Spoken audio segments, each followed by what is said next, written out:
সংসার পরিচ্ছন্ন রাখতে গরমের দুপুরে 3টে থেকে রাত্রি 9টা পর্যন্ত একা হাতে সমস্ত কাজ করি। হ্যালো বন্ধুরা, কেমন আছো তোমরা সবাই? আশা করছি সবাই ভালো আছো, সুস্থ আছো। আমরাও ভালো আছি, তোমাদের আশীর্বাদ ও ভালোবাসায়। আমার এই ছোট্ট পরিবারে নতুন আরও একটি ব্লগে তোমাদেরকে অনেক স্বাগত আর অনেক ভালোবাসা।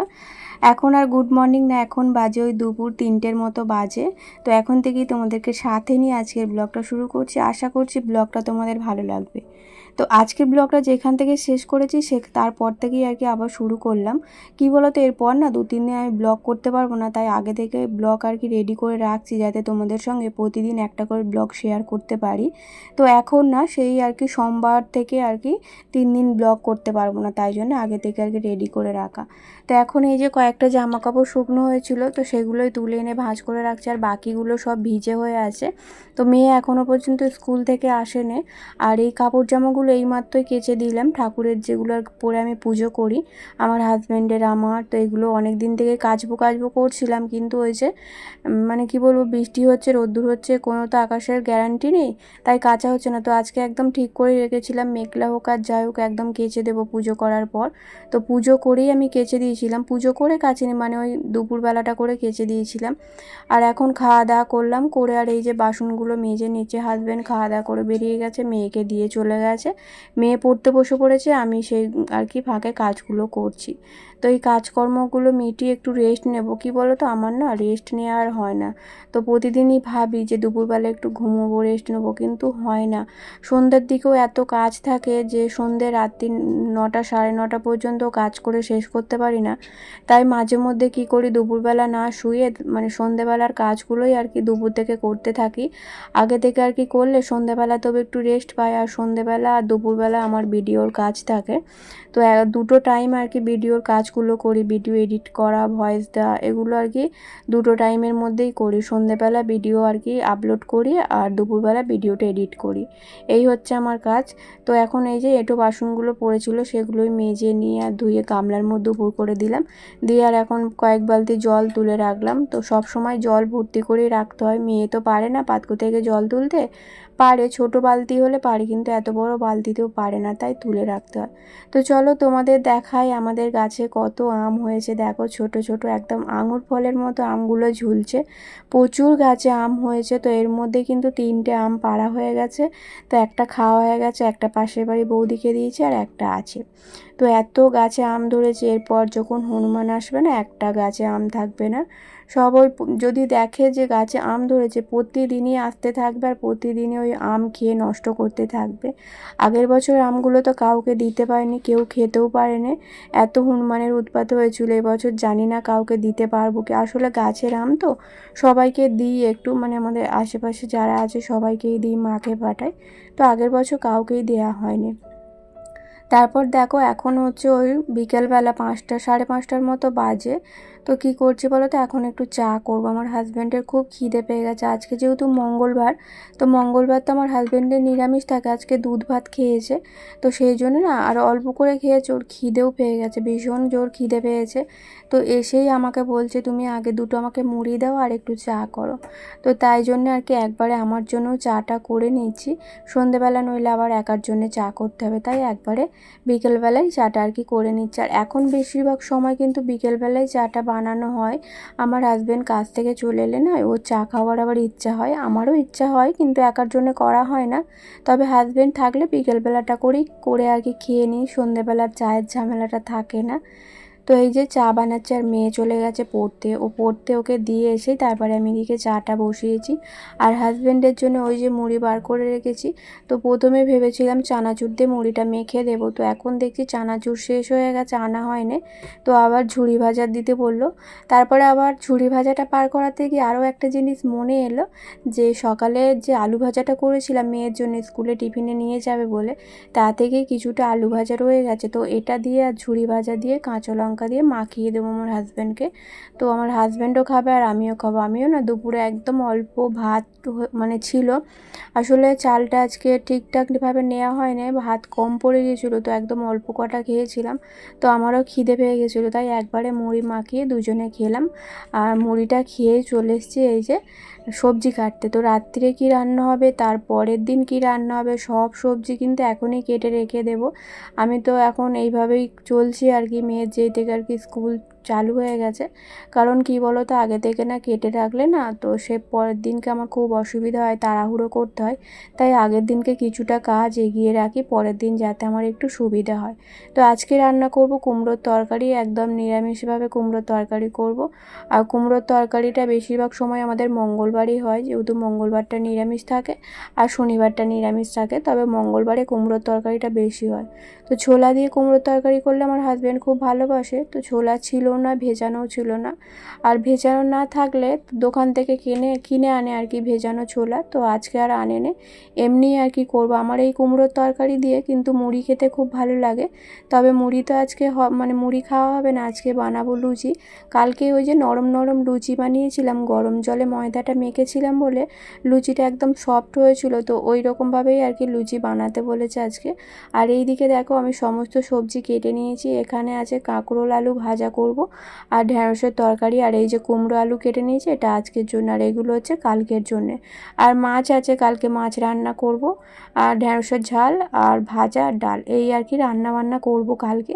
তো কাটাকুটি করে আর এই যে ফ্রিজের মধ্যে ঢুকিয়ে রাখছি, রেখে দিয়ে তারপরে আমি হচ্ছে রাত্রিরে রান্না বান্নাটা সারবো। কুমড়োর তরকারির মশলা হচ্ছে আদা জিরে বাটা দিয়ে আজকে করব, তবে আমি কুমড়োর তরকারিতে কিন্তু ধনে জিরে মৌরি এগুলো কিন্তু মানে আর কি বেটে শিলের মধ্যে বেটে রান্না করি, এতে কিন্তু তরকারির টেস্টটা দারুণ হয়। আর নামানোর সময় অল্প একটু জিরে গুঁড়ো দিয়ে দিলে আরও সুন্দর হয় খেতে। তো আমার মা এইভাবেই রান্না করে, তো আমি আর কি সেইভাবেই রান্না করছি। তো আমি যেমন একবারে সব কিছু ফোড়ন দিয়ে আর কি বসিয়ে দিলাম, আমার মা কিন্তু একবারে করে না। আমার মা কীভাবে রান্না করে বলো তো, আমার মা না আগে কুমড়োটা আলুটা ভেজে তারপরে নুন দিয়ে সেদ্ধ করে নেয়, তারপরে আবার নামিয়ে নিয়ে তারপরে ফোড়নটা দেয়, ওই তেজপাতা পাঁচ ফোড়ন শুকনো লঙ্কা কাঁচা লঙ্কা, তারপরে যে মশলাটা করে ওই যে ধনে জিরে মৌরি এগুলো বাটা দিয়ে ভেজে তারপরে হচ্ছে লঙ্কা গুঁড়ো হলুদ গুঁড়ো দিয়ে মশলাটা ভালো করে কষে কুমড়োগুলো দিয়ে একটু ফুটে এলে আর কি নামিয়ে নেয়, তারপরে ওপর দিয়ে একটু জিরে গুঁড়ো দিয়ে দেয়। মায়ের হাতে কুমড়ো তরকারিটা খুব ভালো হয়, আমার হাজব্যান্ডও খুব পছন্দ করে। তবে আমার শিলে না ওই সব গোটা জিনিসগুলো বাটতে খুব কষ্ট হয়, তাই বেশি কিছু বাটাবুটি করলাম না, সিম্পল আদা জিরে দিয়েই আর কি করছি। আর কয়েকটা কাঁচা লঙ্কা দিয়ে দিচ্ছি, আর ফোড়নে পাঁচ ফোড়ন আর তেজপাতা দিচ্ছি, এই আর কি রান্নাবান্না করছি। তো এখন এই যে হয়ে গেছে মশলা কষানো, একটু সেদ্ধ হতে সময় দেব। তো তারপরে এদিকে হচ্ছে ময়দা মাখতে হবে, তার জন্য একটু গরম জল বসাবো। গরম জলে ময়দা মাখতে বেশ মানে কি বলবো বিরক্তই লাগে, তবে ময়দাটা খুব ভালো মাখা হয় আর কি, খুব খেতে আর কি নরমও হয়। লুচি বলো রুটি বলো পরোটা বলো, গরম জলে ময়দা মাখলে না খুব ভালো নরম হয়।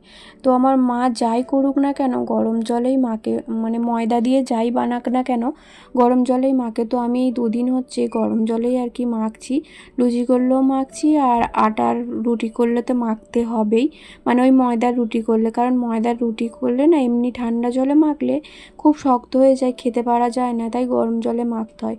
এখন এই যে গরম জল বসিয়ে ময়দা বার করে নিলাম, নিয়ে এর মধ্যে একটু লবণ দেব আর একটু তেল দেব, এটাকে এবার গরম জল দিয়ে ভালো করে সুন্দর করে অনেকক্ষণ থেকে মেখে নেবো, একদম নরম করে মাখবো।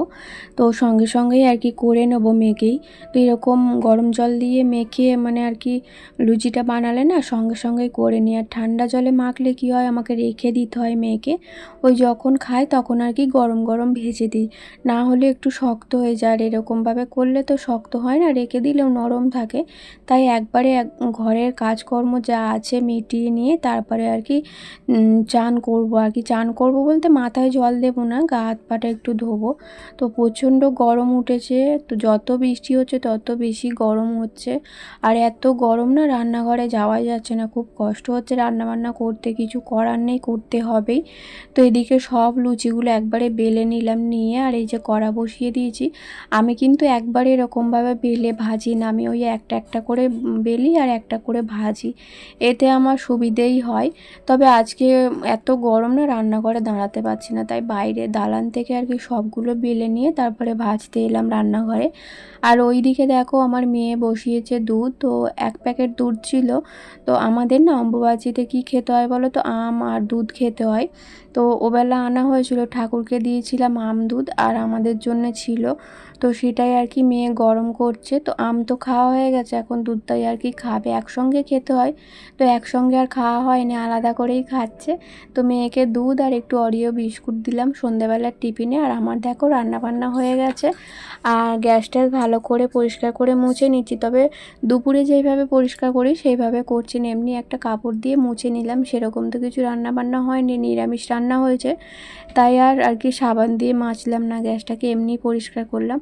তো বাসনগুলো না সন্ধেবেলা মেজেছিলাম, মেজে আর এই গামলার মধ্যে অনেক বাসন ছিল বলে তো ওর মধ্যে আর চাপাইনি, ওই টেবিলের মধ্যে উপর করে দিয়েছিলাম। তো এখন সমস্তটা তুলে নিয়ে এসে আর এই র্যাকে গুছিয়ে রাখবো, রেখে দিয়ে তারপরে এখন আমার অনেক কাজ আছে। তো গাছগুলো কি করব বলো তো, বাইরে বার করে দেবো। এর আগের দিন তো বলেছিলাম, মানে আমার মেয়ে বলেছিল, কিন্তু আমার খেয়াল ছিল না একদম। তো আজকে একদম মনে করে রেখেছি যে গাছগুলো একটু বাইরে বার করে দেবো। কি বলো তো, গাছগুলোরও না একটু আলো বাতাসের দরকার পড়ে মাঝে মধ্যে। আর শিশিরের মধ্যে দিলে গাছ কিন্তু ভালোও থাকে। তাই ওই রাত্রিবেলা নামিয়ে দেবো, আবার সকালবেলা তুলে নেব। তো এই কৌটোটা সকালবেলা মেজে রেখেছিলাম। এই কৌটোর মধ্যে ওই যে মা চাল ভাজা দিয়েছিল, সেই চাল ভাজা ছিল, আর কয়েকটা কড়াই ভাজা ছিল। কয়েকটা বলবো না, অনেকগুলোই দিয়েছিল, তবে কড়াইগুলো ঠিকঠাকভাবে ভাজা হয়নি বলে খাওয়া হয়নি, তো নষ্ট হলো, ফেলে দিলাম। কড়াইগুলো এত শক্ত, তো খেতেই পাচ্ছিলাম না। তো ওইগুলো ফেলে দিয়ে কৌটোটা ভালো করে ধুয়ে নিয়ে এসে আর এই যে চালগুলো এর মধ্যে ঢেলে দিলাম। কি বলো তো, চালগুলো ওই যে যেখানে আটার কৌটো থাকে ওখানেই তো থাকে, অসুবিধা হয় প্যাকেটের মধ্যে থাকলে, তাই কৌটোর মধ্যে ঢেলে রাখলে আমারও একটু সুবিধা হবে নিতে। তো কৌটোর মধ্যে ঢেলে রাখলাম। সকালবেলাটাও যেমন ব্যস্তর মধ্যে সারা দিনটা কেটে যায়, দুপুরবেলাটা একটু রেস্ট পাই। আবার তেমন দুপুরবেলা ওই খাওয়া দাওয়ার পর থেকেও কিন্তু একই রকম কাজ থাকে সংসারের। তো ওই ব্যস্তর মধ্যেই আর কি দিনটা কাটে। তো দেখতে পাচ্ছ তো, সেই দুপুর থেকে কাজে লেগেছি, একবারও কি বলবো, বসার টাইম পাইনি, এত ব্যস্ত। সমস্ত কাজ যতক্ষণ না মিটছে ততক্ষণ এখন আর বসছি না, একবারে কাজকর্ম মিটিয়ে নিয়েই তারপরে বসবো। আর এরই মধ্যে কিন্তু আমি এই সংসারের কাজ করতে করতে আমার ভিডিওটা এডিট করে রেডি করে রেখেছিলাম, সেটাও আপলোড করে দিয়েছিলাম। তো শোয়ার পর না, ওই ঘরের কাজকর্ম মেটানোর পর একটুখানি পাকার তলায় শুয়ে একটু ফোন ঘাঁটি। তো ওই সময়টা আর আমার ভিডিও আপলোড করতে একদম ভালো লাগে না, তাই এখন রান্না করতে করতেই ভিডিওটা আপলোড করে দিলাম, ঠিক সময় মতো কালকে পোস্ট করে দেব। আর এখন এই যে জামা প্যান্টগুলো দেখছিল দুপুরবেলা শুকনো হচ্ছিলো, সেগুলোই তুলে রেখেছিলাম বিকেলবেলা। তো এখন এগুলো ভাঁজ করে গুছিয়ে রাখবো। আর শাড়ি তো সুতির শাড়ি, ওই ঠাকুরের শাড়িটা তো সুতির শাড়ি, ওটা কিন্তু সঙ্গে সঙ্গেই শুকনো হয়ে গেছে একটুখানি রোদে দেওয়ার পরেই। আর এখন তো রোদ্দুর ঠিকঠাকভাবে উঠছে না, ওই 5 মিনিট রোদ্দুর দিলে 10 মিনিট বৃষ্টি হচ্ছে। এরই মধ্যে কিন্তু বারে বারে ওই জামা প্যান্ট তুলতে হচ্ছে আর বারে বারে মিলতে হচ্ছে, কিছু করার নেই। কি বলতো, ঘরের ভেতর জামা কাপড় শুকনো দিলে কেমন একটা বাজে দুর্গন্ধ বেরোয়, একদম পরতে ভালো লাগে না। তাই ওই কী করি, সারাদিনে কি বলবো 3 বার 4 বার বাইরে জামা কাপড় মিলতে হয়। তো একবার করে রোদ উঠলে মিলে দিই, আবার বৃষ্টি এলে তুলে দিই, এই করি আর কি সারাদিন। আর বর্ষাকালে যেন এইভাবেই আর কি দিনটা শেষ হয়ে যায়, অর্ধেক সময় এই জামা কাপড় ভিজে জামা কাপড় তোলা মেলা এগুলো করতে করতেই সময় চলে যায়। তো এখন ঘরের কাজকর্ম বলতে কিছুটা মিটেছে, তো এখন এই চুলটা বেঁধে নিচ্ছি, খুব গরম হচ্ছে। তো ভাবলাম চুলটা বেঁধে নিয়েই আর কি বাকি কাজকর্মগুলো করব। আর রাত্রিবেলা তো এইভাবে বিনুনি করেই আমি শুই, চুল খুলে একদম শুতে পারি না, আর খোঁপা করেও শুতে পারি না, খুব অসুবিধা হয়। তাই যতই কষ্ট হোক যাই হোক, চুলটা বিনিয়েই আর কি ভালোভাবে শোয়া হয়। তো মেয়েকেও বিনিয়ে দিই, মেয়ে হচ্ছে স্কুলে যাবার পর একবার বিনুনিটা করে, আবার রাত্রিবেলা শোবার সময় একবার করে দিই। তো মা মেয়ে দুজনেই আর কি বিনুনি করেই শুই, তাতে ঘুমটা আর কি ভালো হয়। আর খোঁপা করে রাখলে কি বলো তো, সোজা শুলে না খোঁপাটা থাকলে মাথায় খুব লাগে, তাই বিনিয়েই আর কি শোয়া হয়। আর দেখো এই যে এখন এই গাছগুলো সব বাইরে বার করে দেব, ওই মন্দিরটার কাছে আর কি রাখবো। তো সারা রাত্রিরে মানে যে শিশিরটা আর কি পড়বে, শিশির শীতকালেই পড়ে, গরমকালে তো আর শিশির পড়ে না, তাও আর কি বাইরের একটু আলো বাতাস লাগালে গাছগুলো একটু ভালো মানে সতেজ থাকবে। আর সব গাছগুলোই আমার ভালো আছে, তবে ওই যে দুটো গাছ নষ্ট হয়ে গেছে। তো এই গাছগুলো বাইরে বার করে দিয়ে তারপরে আর কি গা হাত পাটা একটু ধোবো, প্রচণ্ড গরম হচ্ছে। শুধু মনে হচ্ছে কতক্ষণে ঘরের কাজকর্মগুলো মিটবে আর কতক্ষণে একটু রেস্ট নিতে পারবো। এখন কিন্তু প্রায় 8:45-9টার মতো বাজতে যায়, এতক্ষণে ঘরের কাজ শেষ হলো। আর এখন দেখো একদম গা হাত পা ধুয়ে ফ্রেশ হয়ে চলে এসেছি, নাইটিটাও চেঞ্জ করে নিয়েছি, নিয়ে আর মুখে একটু টোনার মাখলাম। আর রাত্রিবেলা যখন শোবো তখন একটু অ্যালোভেরা জেলটা মাখবো। তো এটাই হচ্ছে আমার রাত্রের নাইট ক্রিম। আর আমার সঙ্গে সঙ্গে কিন্তু মেয়েও গা হাত পা ধুয়ে নিল। তো চলো, এখন ঘরে কাজকর্ম হয়ে গেছে, লাইটগুলো সব অফ করে দিচ্ছে আর বাইরে মেন গেটে তালা দিয়ে আর এখন আর কি একটু বসবো। আমার হাজব্যান্ড বেরিয়েছে কাজে একটু, ও আসতে মানে রাত্রি হবে, ওই 11টার মতো বাজবে।